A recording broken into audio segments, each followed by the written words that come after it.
So let me remind you that up to this point, Jesus is by himself. That once the guards seized him, all of his disciples, all of his friends fled. And they fled. So let me remind you that Jesus is all by himself at this point. That once the guards seized him, all of his friends and all of his disciples were afraid for their lives and they ran.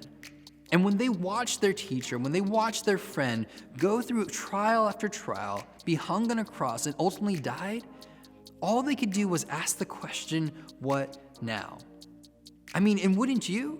If your teacher, if your leader, this guy leading this new thing, this new king who's going to bring in this new kingdom, this savior is now dead, and you put all of your eggs in his basket, what then do you do? But cue the resurrection. Because the thing that no one expected was about to happen. Because usually when people die, they stay dead, but not so with Jesus. In fact, the resurrection is the thing that Christianity hinges on. If there is no resurrection, there is no Christianity. And for those who were afraid, for those who ran, it's this event, this thing that happened in history that made them go back to those places where they were in fear of their lives and preach a simple 3-point message. That Jesus died and that you killed him, but then God raised him. And it's amazing to me that this message was the thing that they taught over and over and over again, even when it cost them their lives.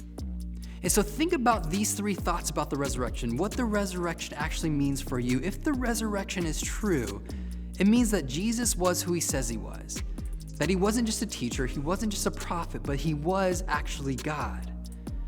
And then think about the disciples, that here you have this group who are just a ton of mess ups, that they got the thing wrong, they missed the point, they said the wrong thing, then they did the wrong thing.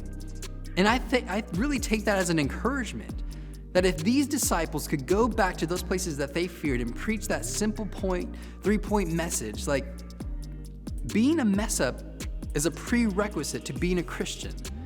If they were mess ups and I'm a mess up, that means God can use me too. But then the third thing is that God is not dead and that he's alive. And if he's alive, that means he's working. And so the question is, are we building the kingdom that he came to bring?